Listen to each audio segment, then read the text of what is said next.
Lepo pozdravljeni. Pozdravljam vas iz založbe Subkulturni azil Maribor, kjer bomo danes predstavljali knjigo dr. Jožeta Vogrinca Popularna godba, eseji ob poslušanju. Veseli me, da ste se odločili tale vroč popoldan preživeti v naši družbi in upam, da dr. Vogrincu ne bo vroče, ko ga bo Gregor Kosi vrtal z vprašanji o knjigi. Gregor, prosim. Ja, hvala. Zdravo še z moje strani. Kot uradnik ne bom vrtal, seveda, ampak bom predvsem formalist, kar se zdaj zelo pospešeno učim. Torej, predstavljamo novo knjigo, Popularna godba, eseji o poslušanju. Mislim, da že 60. Izdaja Subkulturnega azila, knjižne zbirke Frontier. Jaz, Jože, mislim, da te smem tikati, ne? Bom začel kar direkt v spremni besedi, enkrat zapišeš glasba kot argument, drugič pa glasba kot čudež. Naj bo to teatralni uvod, zakaj kot argument in zakaj kot čudež. Zaradi tega, ker pravzaprav oboje je. Ne? Jaz bi v bistvu začel s to drugo razsežnostjo rajši zaradi tega, ker mislim, da se pač odzivamo na glasbo na nek način, ki ga ne moramo racionalno kontrolirati. In to se mi zdi dobro pravzaprav, da je kakšna takšna naprava ali pa ustanova medčloveška tudi. In šele to doživetje potem sproža mogoče kdaj ob kakih priložnostih vprašanja, ne? Zakaj poslušamo, zakaj to, zakaj ne nekaj drugega. Kar se pa argumenta tiče, pa v bistvu izhaja iz tega. V moji generaciji je bila pač tista muzika, ki smo poslušali, nekaj absolutno najpomembnejšega nekaj časa. Ne? Tisto, čemur bi rekli, ne vem, neko sidrišče ali pa kaj identitete. Osebne, generacijske, pa tudi v bistvu širše. Zaradi tega, ker je na to izkušnjo muzike bilo vezano to občutje, ki ga pol nekateri povezujejo s tistim znamenitim motom študentskega gibanja, osebno je politično.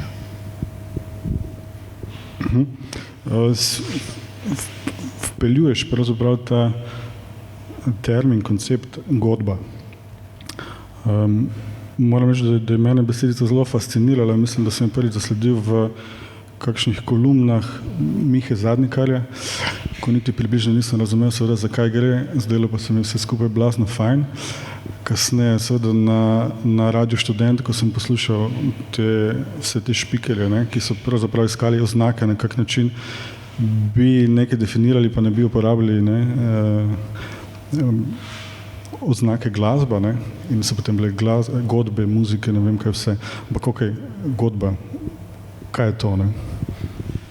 No, v bistvu sem to rabo vsaj, ne, mislim, da izumil po potrebi na Radiu Študent v začetku 80. leta, mogoče že 80. leta, ker se mi je zdelo pač nekako intuitivno popolnoma jasno, da cel sklop tega, kako se doživlja rock muziko, da je nekaj čist drugega od tega, kar smo se v šoli učili, da je glasba. In predvsem to, da je bilo očitno, da je to neka praksa, ki se začne s poslušanjem, kjer so najprej zvoki, in to organizirani zvoki, ki se vežejo na določena občutja, ki se vežejo pol tudi na določeno početje, ki je skupno početje, in da ko ljudje potem proizvajajo nekaj novega v istem kontekstu, izhajajo pravzaprav vedno iz te prakse. Se pravi, tudi ko pride do skladanja, če hočeš, je najprej izvedba, je najprej odnos glasbeniki publika, lahko so tudi glasbeniki sami svoja in edina publika, ampak ne, najprej poslušalci. In se mi je zdelo, da pač temu izraz zgodba bolj ustreza kot glasba in da je treba ločiti to, se pravi, ključno bi rekel, da je torej godba dvoje. Ali da rečeš, da je to aspekt glasbe in sicer tisti, ki je vezan na živo igranje in nastopanje, ali pa da rečeš godbe vsem tistim glasbam, za katere je to bistven in odločilen moment, da se začnejo in pri tem. Ne? In jaz sem v bistvu šele recimo v zadnjih nekaj letih bral par knjig recimo iz etnomuzikologije, ki so me pravzaprav pripričali, da so v 90-ih letih natančno na isti način potem etnomuzikologi tudi razmišljali in da so pač pokazali, da se da raziskovati glasbo s tem, da začneš z glasbenimi praksami in da so pravzaprav skoraj vse godbe tega sveta godbe. Da je tisto, se pravi, glasba, ki razlikuje najprej skladbo, ki jo nekdo napiše in potem se jo izvaja oziroma poustvarja, da je to pravzaprav ena zelo velika izjema. Če pogledamo skozi zgodovino ali pa čim zajamemo tudi druge glasbe, ne samo umetno evropsko glasbo. Tvoje izkušnja roka, koliko sem razumel iz knjige, nekje zapišeš, da je to pač zadeva, ki te enostavno pograbi. Ne? Kaj je ta trik v ozadju, se pravi ta trik godbe? To je vprašanje, na katerega mislim, da lahko samo približno odgovorim. Tudi mislim, da nihče drug tega ne zna v redu še zaenkrat razložiti, ampak to, kar mislim, večino stvari, ki jih tukaj pišem, kot poslušalec govorim, jih pišem iz izkušnje, te poslušalske izkušnje. Tako je bilo, opisujem lastno izkušnjo, ko rečem, da te zagrabi, ker je bilo tako, da kot otrok pravzaprav absolutno nisem maral, mislim, glasbene šole, kaj takega, mislim, ne bi me spravili za živo glavo. Enkrat so se mi smejali v nekaterem razredu, ko sem nekaj narobe zapel in sem rekel, jaz to že ne, nikoli. Ne? Potem sem se trudil, recimo v 5. razredu osnovne šole, da bi mi bili všeč Slaki, ker je bila ena punca, ki so ji Slaki bili všeč in se jaz precej trudil, da bi mi bili, ampak ni šlo. Ne? In najprej en čas, ko nisem bil tega navajen, recimo se mi je ta muzika, ko je bila še, morate vedeti, da v okolju, recimo v zvočnem okolju radija, recimo v zgodnjih 60-ih letih, sploh praktično nisi slišal muzike, kjer bi bila poudarjena recimo ritem sekcija, bas, bobn, ritem kitara, ali pa je bilo tega zelo malo. Šansone, popevke tega niso imele, pa so imele zelo v zadju, je orkestrski zvok v tistih aranžmajih to čist preglasil in meni je bila ta muzika nekaj časa tuja. In se prav spomnim potem, da je moralo biti kakega recimo 65. 66. leta, da sem enkrat prav pri Beach Boys, pri enem komadu Barbara Ann, da sem začutil, da me je zagrabilo, da sem noter, da je to tisto. In to mislim, da ta izkušnja, ko jo imaš enkrat kot najstnik, da je pomenila, da je to, da padeš noter, pomeni prav to, da si odkril nekaj, kar te rešuje pred tistimi drugimi na moč obupnimi muzikami. Recimo harmonikarsko tako, ki pač ni bila moja muzika, je bila tuja, ali pa nekimi drugimi, recimo posiljeno, ne vem, kvazi narodno pesem, se pravi zborčki, ki so v glavnem bili pač tuljenje. Čeprav mogoče je to nekaj, kar je Slovencem v genih.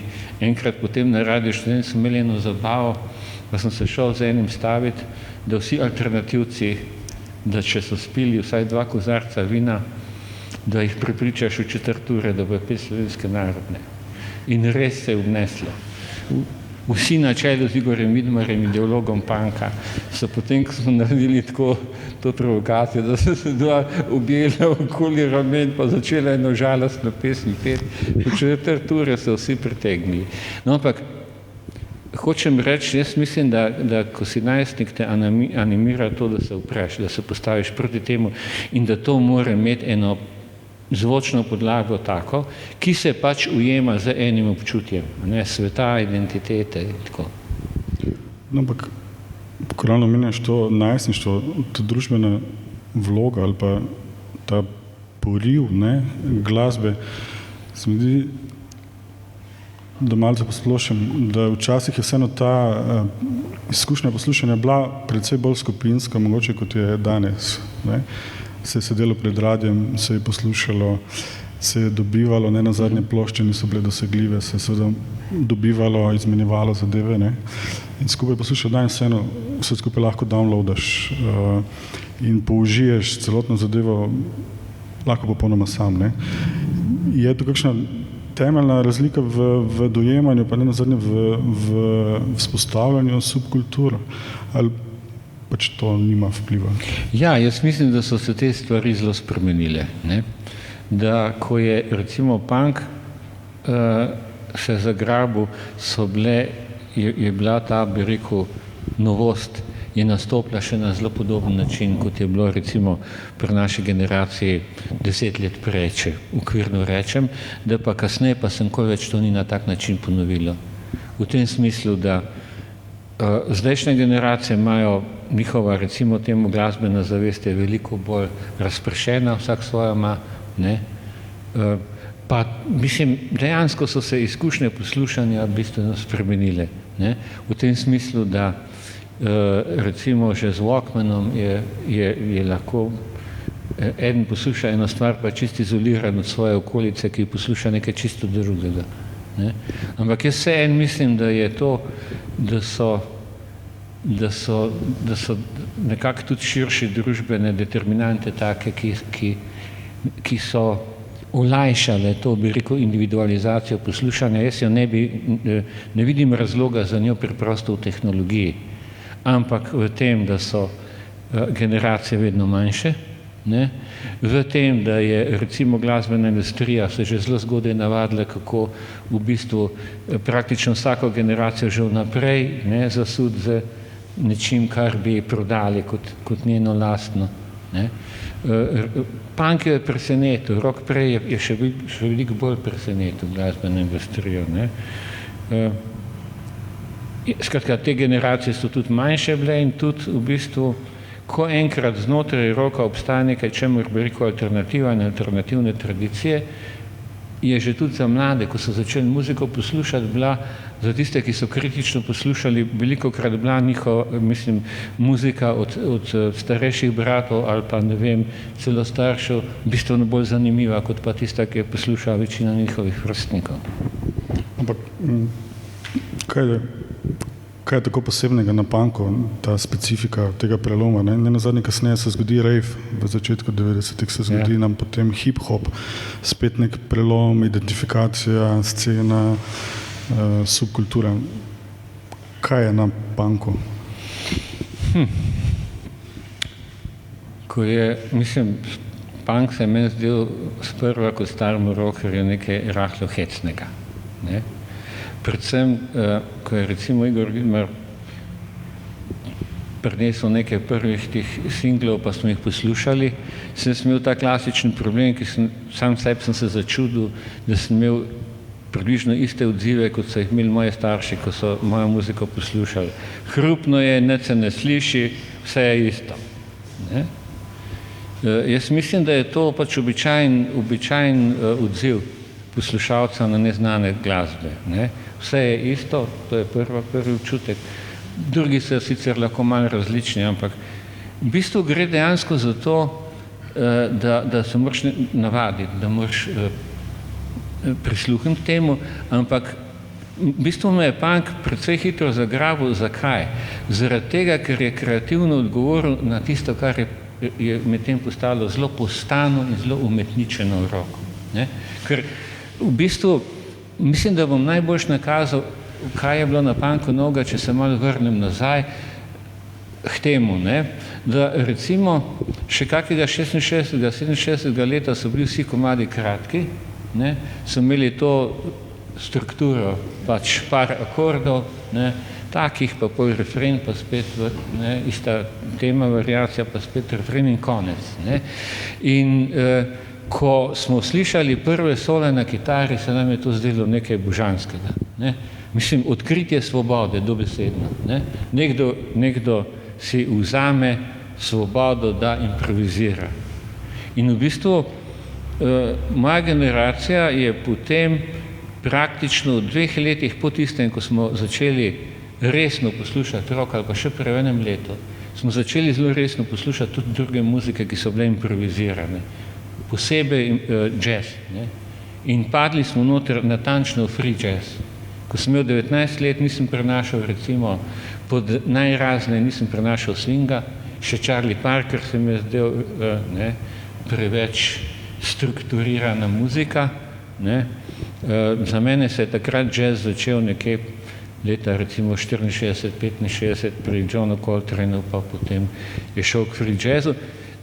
Kar hočem reči je to, da mi smo rock, ki smo mi rekli potem, od enega 68. leta naprej, progresivni ali pa underground rock je prinesel prvič to svobodo improvizacije v rockovsko strukturo samo in to pravico, da mislim, razširuje ta repertoar, kar so v bistvu Dylan pa Beatlesi so že naredili, da niso to samo ljubezenske pesmi, ampak da je rock izraz za karkoli, kar ti osebno doživljaš in da je to osebno doživljanje tudi v tem feelingu muzike takoj tudi dobi eno družbeno dimenzijo skupno, ne? Kjer se pritegne zraven, kjer se poje. Potem je pa v začetku 70. let, ko postanejo ti bendi že zelo znani in ko vidiš, da pravzaprav snemajo plošče zato, da izpolnijo pogodbene obveznosti ali pa zato, da plačajo tantieme, da plačajo alimente in tako naprej, ne, da pač si plačajo življenje, ki so se ga ta čas navadili. Prav kmalu, recimo 72. leta, se je čutilo že, da je ta muzika utrujena. In en glavni, najbolj bi rekel zoper način, kako se je to videlo, je, da imaš po eni strani ene take zelo izrazite umetničenosti, potem predstave te, da delajo umetnost. Ne?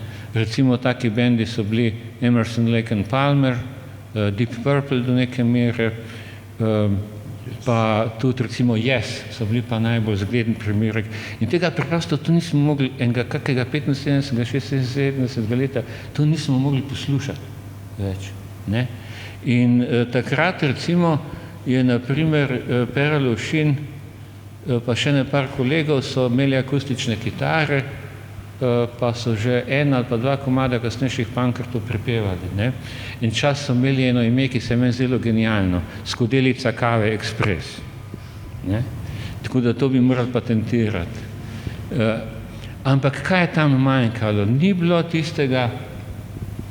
tiste preprostosti in to je prinesel punk. Prav to redukcijo na bistveno, ostalo se odplakne na smetišče zgodovine, če tako rečem, ne? Ampak da je point bil ostro, kratko, bistvene stvari povedati. Ne? S tem, da je tako, jaz mislim, da da iz razlogov, ki niso samo komercialni, ampak so tudi ideološki, bi se rekel, se je potem v roku dostikrat zgodilo, da ko najprej pač recimo neka generacija odkrije nekaj, čemer bi rekel bistvo tiste njihove muzike. Ampak že v naslednjem trenutku je pa tisto bistvo dojeto kot formula, kako moraš delati muziko. Čim je to formula, kako moraš delati muziko, potem eno sranje ven pride. Ne? In na ta način je recimo hard rock najprej, ne, bil regresija progresivnega rocka. Že Deep Purple so bili formula v bistvu. Ne? Pa so bili še veliko bolj grozni bendi iz istega časa, recimo Grand Funk Railroad. In v bistvu se je pri punku potem isto zgodilo. Ne? Na nek način hardcore je zame potem že, bi rekel, komična varianta. Ne? Formula, ampak spet Po drugi strani je tako, da en način, kako se iz tega rešiš, je ironizacija. Ne? In tudi to je v hardcore bilo, tako da ni čisto izgubljena zadeva.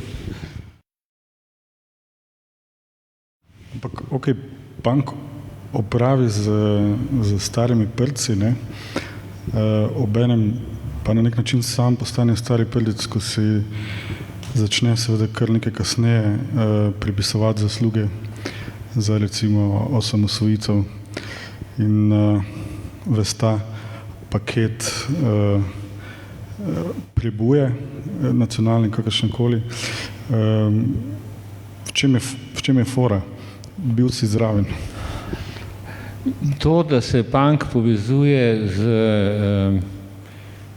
recimo z nacionalno osamosvojitvijo, je neumnost. Oziroma to je projekcija za nazaj, ki jo nekateri so naredili, deloma iz lastnega interesa, deloma pa po naključju in deloma zaradi tega, bom zelo ostro rekel, ne, če ljudje niso, bi rekel, teoretsko na pravilni liniji, pride do revizionizma, ki se kaže potem kot padec kvalitete, ne, če tako rečem. Revizijo česa? Revizijo preprosto tistih začetnih izhodišč, ne?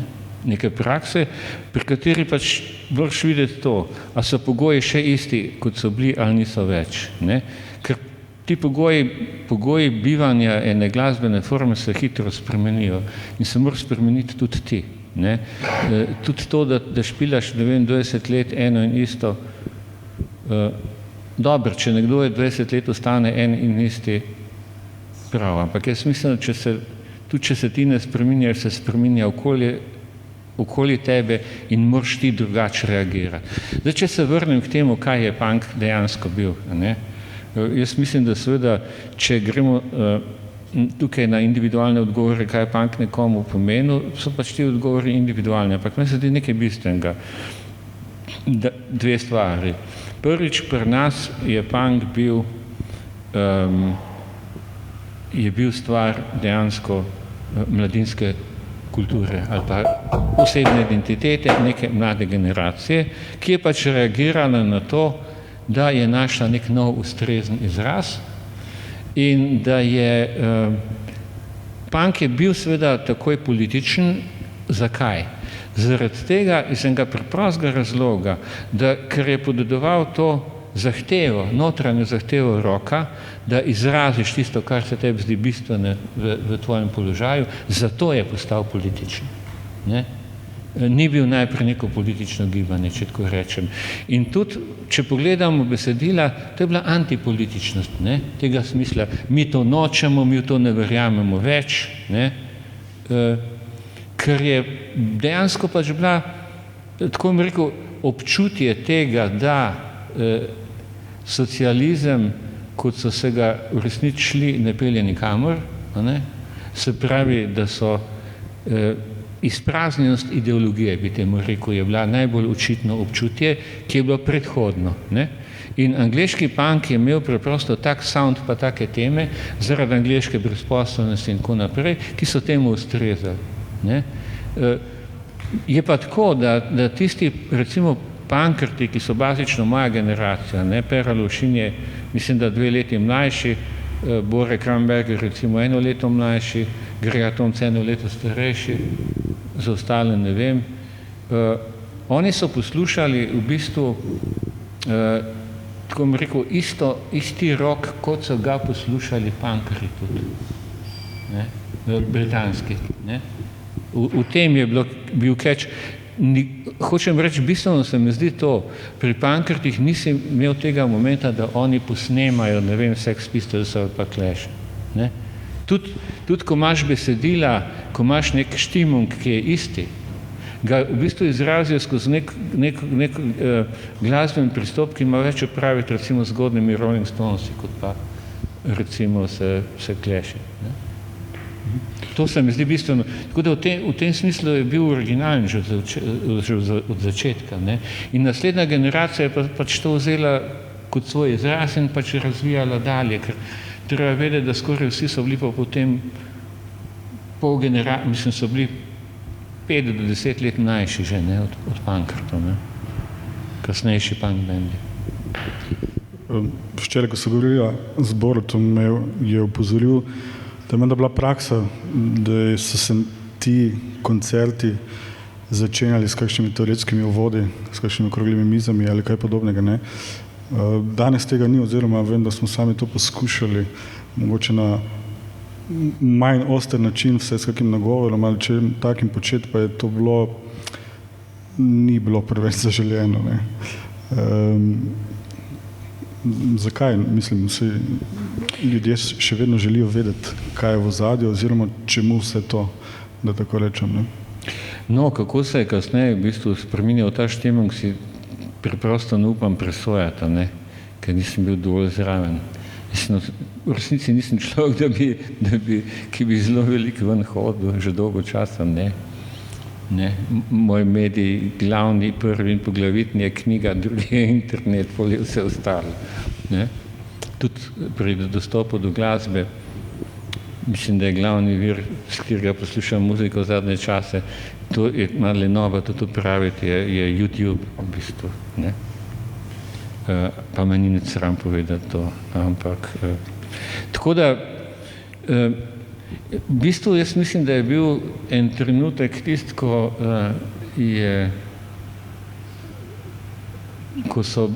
ki je zahteval teoretske uvode, da je to sam en moment, ki se lahko sicer večkrat vrne, ne, v različnih okoliščinah. Mi smo začeli s to norostjo že v gimnaziji, ne. Jaz sem na koncu gimnazije, to je bilo 72. leta, sem jaz pa še nekaj par prijateljev imeli to možnost, da v Velenju na bazenu, da smo pač vrteli muziko, ne. In pri tem so morali tako muziko, v glavnem rock, ne, ampak tak popularen, komercialen, da se je plesalo na nje. Vmes, ko so bile pa pauze, smo pa težili s tem, kaj je ta prava muzika, se pravi, da so mogli ubogi otroci poslušati pol, ne vem, Mothers of Invention, recimo Franka Zappo, da ne rečem, da če prišel Zoran Pistotnik, je bilo še kaj hujšega, recimo Sun Ra and the Orchestra ali pa kaj že, Alexander von Schlittenbach. Če hočete poslušati kaj, kar res se morate zelo truditi, da poslušate, pol svetujem recimo Aleksandra von Schlittenbacha, ne, ali pa elektronsko muziko. Za nas je bil ta moment noter ta, ne, se pravi, kontrakultura, glasba, ki izraža duha časa, ki ni samo zabava. In jaz mislim seveda, da je s tem mogoče drugim ljudem tudi zatežiti. Ne? In da to ni produktivno, ne. Pri punku je bilo bolj to, da so obstajali eni teoretiki, ki so odkrili oni, ne, v punku nekaj, kar po njihovem pač nekaj uteleša, ne. Heglovsko rečeno, to so bile kategorije, ki so stopile na cesto, ne. In jaz mislim, da punkerjem enim je godilo, da se je tako zgodilo. Potem so bili drugi, ki so bili humanisti in družboslovci, in jim bilo fajn, da so pač odkrili eno bolj sofisticirano razlago lastne identitete. Mislim pa, da če bi pa vprašal večino punkerjev, kaj mi je to pomenilo, nič, razen da se mi je fajn zdelo, da eni malo starejši tovariši, ne, da jih toliko resno jemljajo, bolj kot so se pa sami. Ampak zdaj, skok v danes, ne, vedno ta velika zgodba o punku. Ta mit, moram reči, da mi je všeč, sem tudi fan CZD-ja in kupa tovrstnih bendov. Kaj pa današnje godbe, ne, koliko reflektirajo neko družbeno situacijo, koliko dojema ali pa celo napoveduje zadevo, ne. Nazadnje v Mariboru smo imeli vstaje, da tako rečem, ne vem, če se je pa pojavil kakšen vstajniški bend, ki bi to kakorkoli opeval, da tako rečem, mislim, kaj se dogaja. Ja. Na to resnici ne znam odgovoriti. Na nek način se mi zdi, da ne vem, kako je bilo v Mariboru, ampak mislim si, da glede tega ni bilo dosti drugače, kot je bilo v Ljubljani na protestih, da je pač množica bila preveč heterogena, da bi lahko imela neko skupno, zlasti pa novo muziko, ki bi izražala to, kar sami hočejo. Drugič mislim, da ti pogoji življenja muzike, kot si že na začetku samo ugotovil, da so toliko individualizirani, da zgleda, da ne more zelo preprosto se pojaviti ena muzika, ki bi duha časa izražala, pa da bi jo vsi povzeli. Mogoče je to slabo, ne vem niti. Ne zdi se mi nujno, da bi to tako moralo biti. Tudi mislim, da so lahko različne muzike, ki v enem igrajo to vlogo. V bistvu je pa tako, jaz mislim, da sem že sam toliko zelo padel v to individualno poslušanje že pred zelo dolgo časa, da si težko predstavljam, da sam noter padem v nekaj čist novega. Mogoče.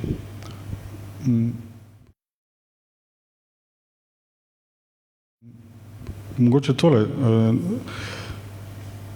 ker dobro poznaš pravzaprav obe strani in tudi kako funkcionirajo mediji, ampak na kak način se ti zdi, da je smiseln pristop k kritiki godb.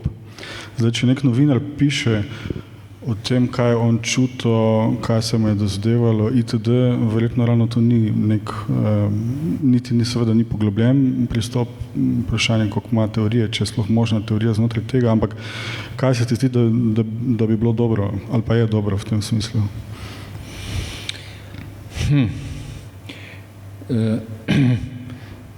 Mi smo na nek način, ko smo poskušali, bistveno se mi zdi preprosto to, da če je nekomu glasba samo v zabavo, tudi nima potrebe, da bi reflektiral. Najprej mu mora več pomeniti.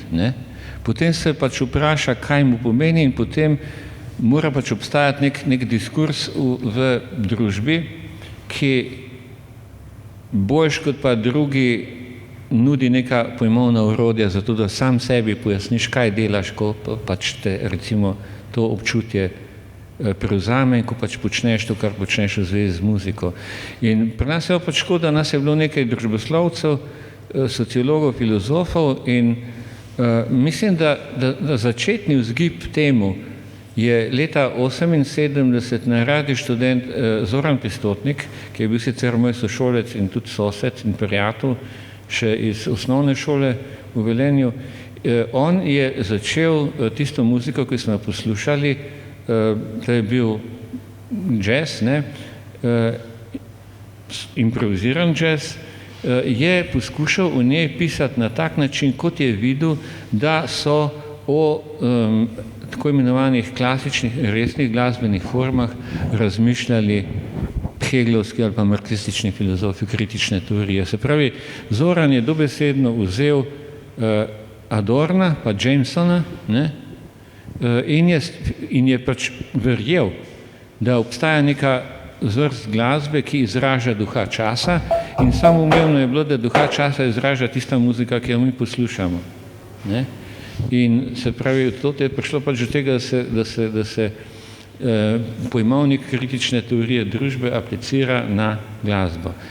Tukaj je pa pol nastopil problem, da so različni prijatelji poslušali različne muzike in da smo potem preživeli dolge ure prepiranja, k sreči ob kakih opojnih substancah, v pogovoru, kaj je tisto, kar izraža duha časa in zakaj.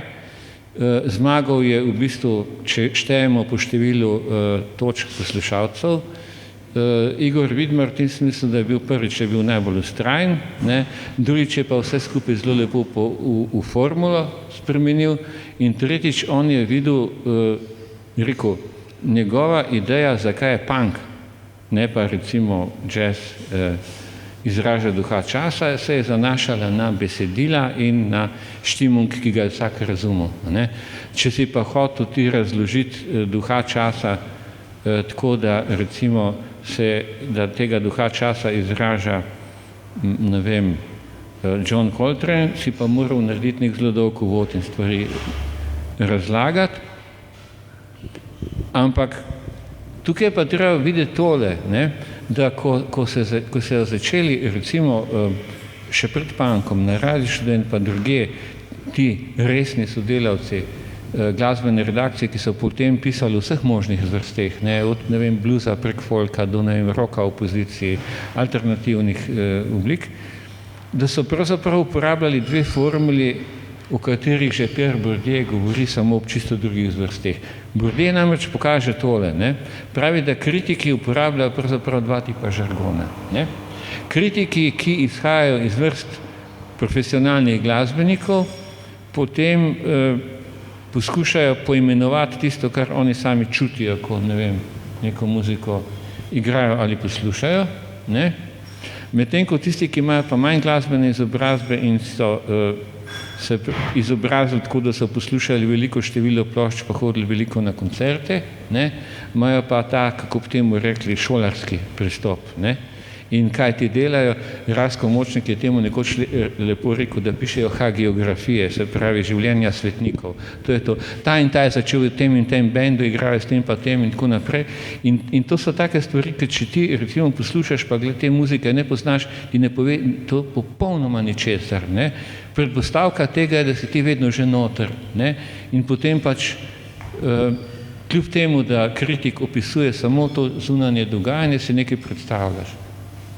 Punkarska kritika, recimo potem Igor Vidmar, Marjan Ogrinc in drugi so pa oba ta dva diskurza združili, povezali in so izumili pa še par označevalcev, s katerimi so to muziko označevali. Ne? Recimo za Marjana Ogrinca, ko je pisal potem o hardcore punku, je bil presežno označba, tisto najboljš, kar je lahko bilo, je rekel, da je recimo nekaj kaotično, frenetično. Jaz sem se zelo zabaval, sem se smejal, ampak eni so pa to smrtno resno imeli. Pišeš tudi o dialektiki globalnega in lokalnega. V bistvu posebej opozarjaš, da upeljava globalne kulturne forme ne učinkuje povsod v tem klasičnem smislu, kot imamo predstavo, da nekaj homogenizira, ne, posploši, pokrije s pokrovom, ampak da proizvaja tudi kontraučinke. Ne. Se mi zdi, da prej, ko si govoril o punku, slovenskem punku, da je to ravno ta zgodba. Ne. Mogoče pogled v danes, kakšen primer ali kaj takega. No, te stvari sem pisal v drugi polovici 90-ih let v glavnem, ne.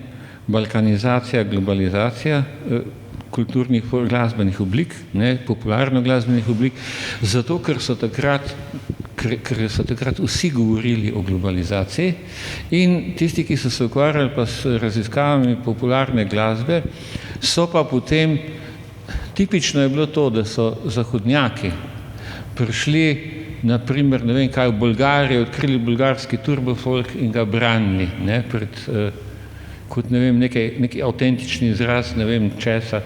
Oni niso rekli balkanska duša, ampak so pač rekli, ne vem, lokalna identiteta, ne, in je to treba pač braniti bilo.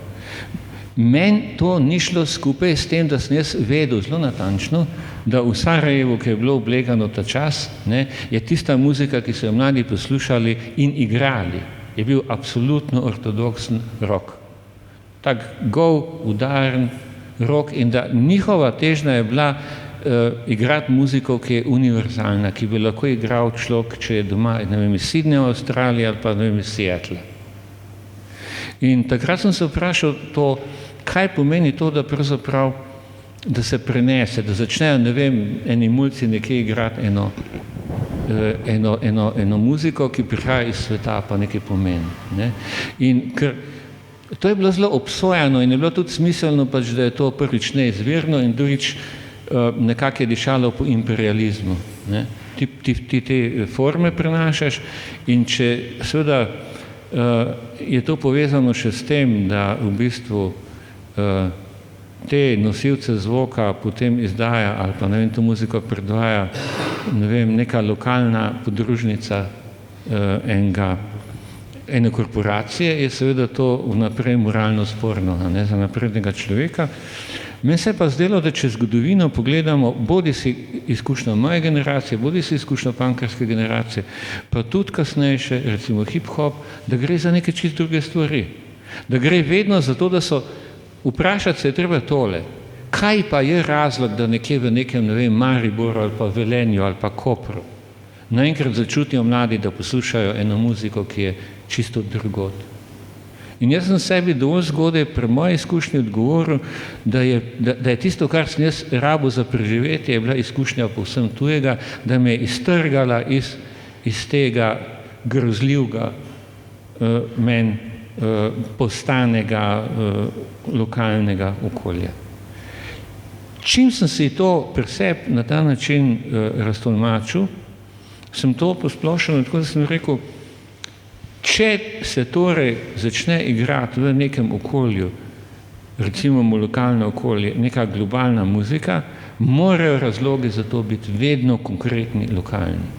To pa pomeni, da so ti razlogi pravzaprav malo drugačni, kot so bili razlogi, zaradi katerih se ta muzika izvirno špilala, kar pomeni, da v bistvu se stvari spremenijo, tudi če se zdi, da ostajajo iste, ker lahko neko drugo funkcijo izražajo.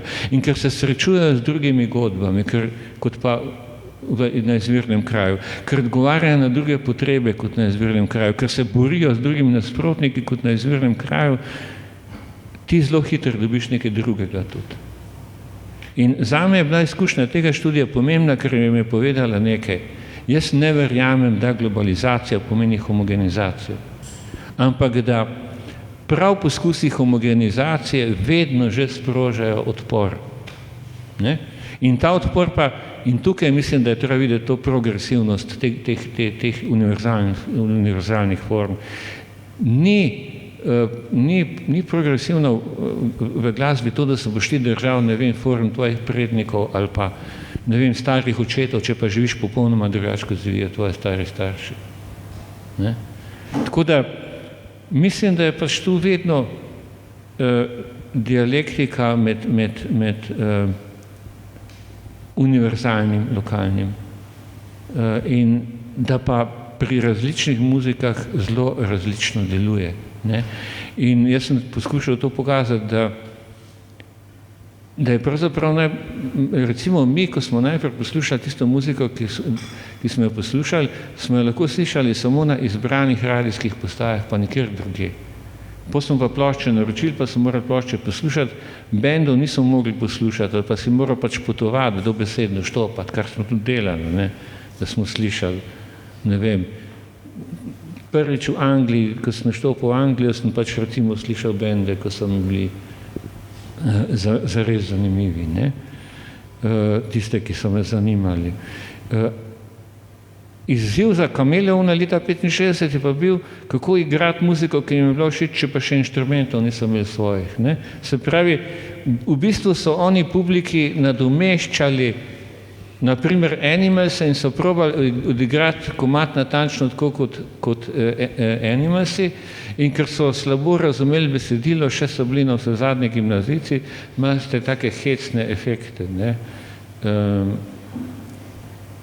Recimo tam imate en del besedila CC Rider and Star Blues, ne, ki poje Eric Burdon poje Keep me satisfied. Ne. Se pravi, kako bi se temu reklo, ne? Ne morem direktno prevesti. Ne. No, ampak oni so pa slišali Give me satisfy. Ne. Pa so peli Give me satisfy. Moj point je pa ta, da tudi če se trudiš, da zveniš, absolutno enako proizvedeš nekaj drugega. Ne?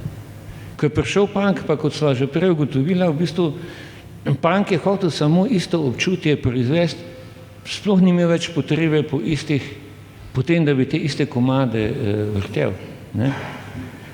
Treba pa seveda to tudi reči, da čim se glasbeniki čim poskušajo biti profesionalni godci, ne, so pa morali svoje komade pisati, že zaradi tega so kaj zaslužili.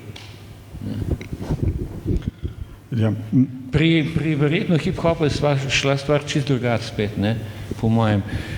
Pri hip-hopu se meni zdela zanimiva ta identifikacija, ne vem, recimo z geto kulturo. Ne. Ta se mi zdi najbolj zanimiva v bistvu. In mislim, da gre takole, ne, da če recimo, ne vem, v Ljubljani ali pa v Mariboru posvojiš to formo, da to vedno pomeni obrambo mesta, placa, kraja, pa enih teh svojih navad pred nekom drugim. Ne. Pa še to, če se identificiraš z črnci, si se identificiral z zatiranimi. Ne. In tako fajn se je najstnikom počutiti zatiranega. Ne. So momenti, ko jih nič tako ne potrjuje njihove identitete, kot nekdo, ki jih prepozna kot to, kar hoče, da se jih prepozna.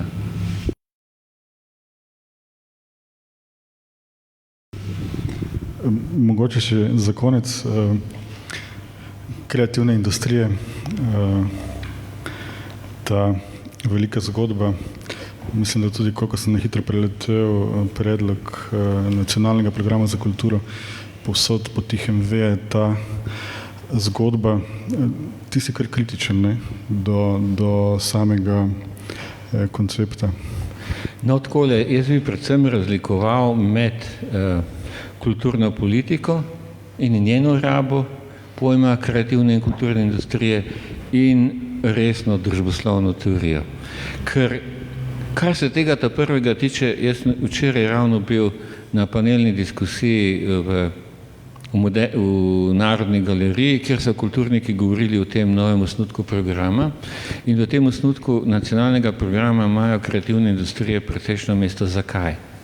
Zaradi tega, ker preprosto, če hočete dobiti kak denar za kulturo v naslednjih letih, ne, je daleč največ možnosti, da ga boste dobili, če to, kar delate, prodajate kot kulturne in kreativne industrije, pika. Kar pa mene zanima kot sociologa, je odkot ta diskurs in kakšne so njegove dolgoročne, bi rekel, družbeni učinki. In tukaj sem pa zelo kritičen, zelo skeptičen. Zakaj?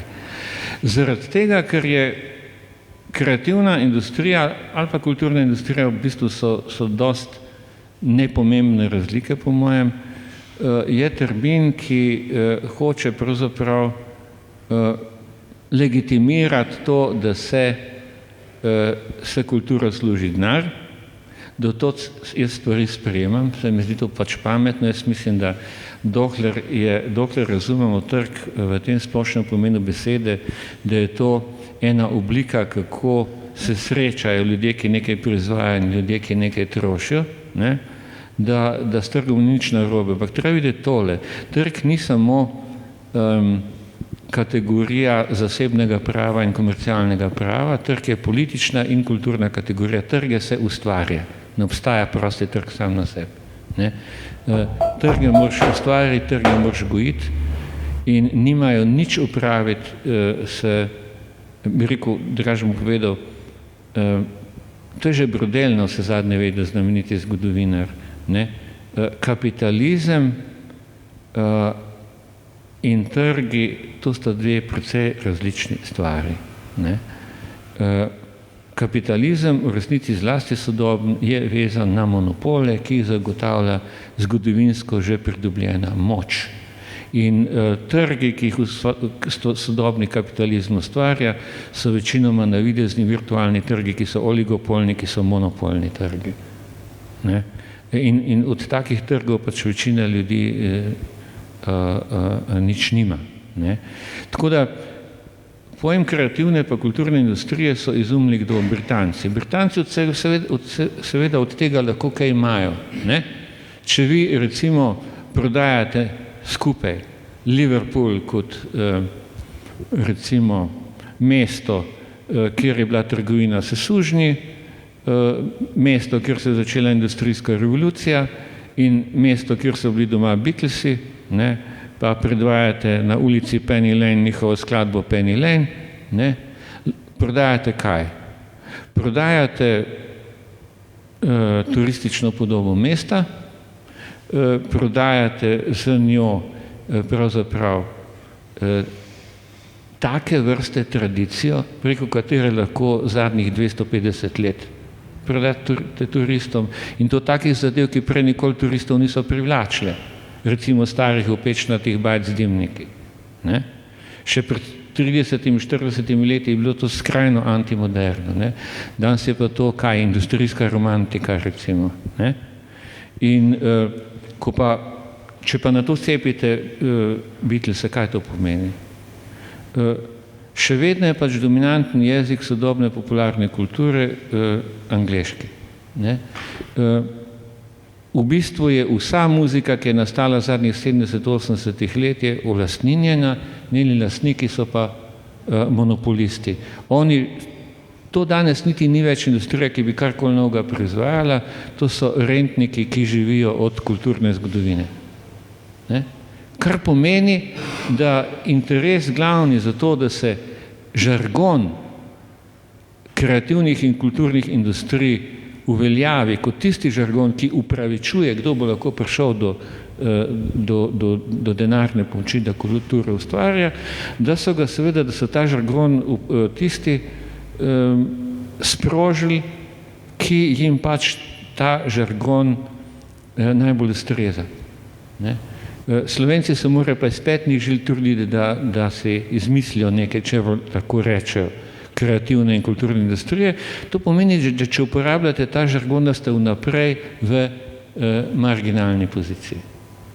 In skratka, moja pozicija teoretska je, da to niso resni termini. Moja politična pozicija pa je, so neizogibni, če hoče do denarja danes priti, se pravi, če boš ti imel tako funkcijo, da boš moral do denarja priti, priporočam, da se te termine uporablja, in te termine je treba uporabljati skrajno cinično. To je edini način, da kaj spuliš tega denarja iz evropskih projektov. S tem se bojo tudi izpraznili in bo treba nove in druge pogruntati. Ne? Če pa hočemo kritično misliti, moramo torej delati kaj? Videti onkraj teh terminov in probati pač uveljaviti skozi delovanje kontratermine. Ne? To je pa naloga za tiste, ki ste, kako bi se temu rekli, kulturni proizvajalci. Ok, hvala lepa. Predajam vam besedo, jaz sem svojega švingelcetelca bolj ali manj vse stvari vprašal oziroma odpeljal skozi knjigo, tako da izvolite. Nekaj bi še rekel, preden se kdo me spomne kaj vprašati, namreč povedal bi nekaj, da tale knjiga je v bistvu so stari teksti. Ne? Ta prvi, kronološko sem jih razvrstil, ta zadnji so res da od lani, ne? Ampak ta prvi so pa pač skozi 30 let so. Ne? Jaz sem se v tem času spreminjal topike, s katerim sem se ukvarjal tudi. Tako bom rekel, te knjige ne bi bilo, če se enkrat z Dušanom ne bi srečala v konzorciju Mladinske knjige in me je povabil k sodelovanju tudi zaradi drugih reči. In meni se je zdelo intrigantno izdati knjigo prav pri tej zbirki, zaradi tega, ker je edina bila, ki je v Sloveniji gojila skozi nekaj časa resno pisanje o popularni muziki. Ne? Tako da to, da se to tukaj izda, ni naključje. Ne? In mislil sem pa, da ta projekt mogoče, da sploh, predvsem nisem pričakoval, da bo država dala za to kaj denarja, tako da sem bil potem na vse zelo presenečen jeseni lansko leto, ko sem zvedel, da bom res moral to knjigo narediti. In to je pomenilo, da sem moral stare tekste najti, popraviti, pregledati, napisati opombe. Približno pol jih je bilo v angleščini, jih je bilo treba prevesti, tako da je bilo še kar nekaj dela. Ne? Ampak no, brez teh dveh okoliščin te knjige ne bi bilo, tako da evo, tu smo, vaši smo.